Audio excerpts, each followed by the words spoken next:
so ganito lang maglagay ng capital. Open nyo lang yung app na OKX. Click nyo yung P2P trading. Sa ibang phone naman, ganito ang makikita. Ayan, so click nyo lang yung deposit, then P2P trading. Tapos click nyo yung payment method. Ayan, daming options. So halimbawa, through GCash. So click nyo lang yan. Then click apply. Tapos bibili tayo ng dollar kasi dollar ang gagamitin natin sa trading, no? Maraming merchants na pagpipilian, tingnan nyo lang kung tama yung presyo. Pwede nyo i-check sa Google yung peso to dollar today para makita nyo yung palitan. Next na tingnan nyo is yung range, kung pasok ba yung pera na ipapasok nyo. Halimbawa ito, ang range niya is 5,000 to 26,000. So dahil 2,800 lang yung ipapasok natin, hindi pasok sa range, no? So hanap tayo ng iba. Itong isa, okay naman yung presyo niya. Tapos ang range niya is 1,000 to 31,000. Okay, so pasok yung 2,800 natin. So sa kanya tayo bibili ng dollar. Okay, click nyo lang yung buy.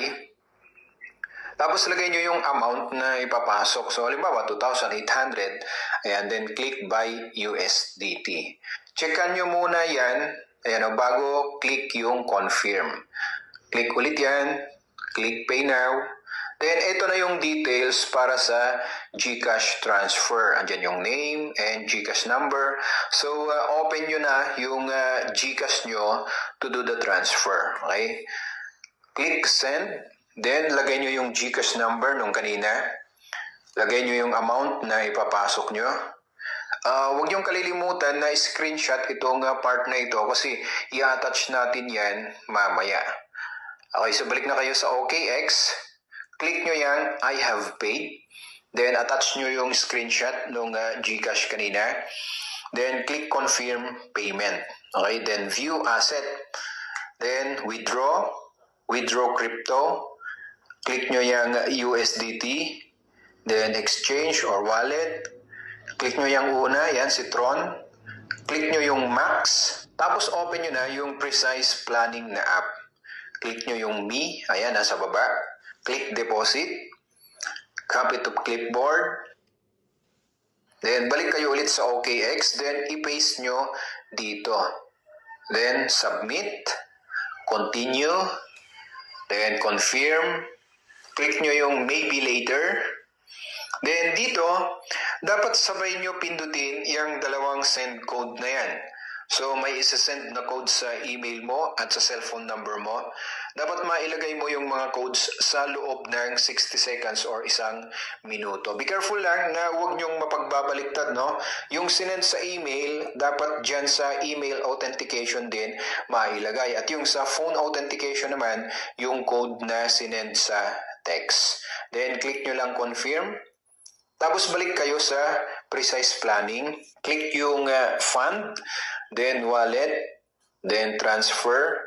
Click nyo yung maliit na T, then confirm transfer, then confirm, and ayan na. Okay, so ayan na, okay na yung fund. Ready for trading na siya. Ayan. Now, siguro napansin nyo, bakit $49 yung ipinasok natin, pero 43.76 na lang yung fund na available. Okay, so meron kasi tayong tinatawag na service charge. Doon kumikita yung mga app na ginagamit natin, no? Kasi syempre, business nila yun eh. Sila ang gumawa ng system na ginagamit natin para kumita tayo ngayon. Okay, so alangan namang libre yun, no? So hindi yun libre. Okay, so may service charge si OKX, may service charge din si Precise Planning, and this is normal, no? Sa bangko nga meron din tinatawag na bank charges. Isipin mo maglo-loan ka, so kikita sila sa interest ng loan mo. Tapos magbabayad ka pa ng bank charges, no? And malaki-laki 'yon, So yung kaltas sa ipinasok natin na fund ay normal lang 'yon, no? Anyway, mababawi naman natin 'yon in just few days na pag-trade natin. Okay, so if you encounter any problem while doing the fund transfer, kontakin nyo ako agad.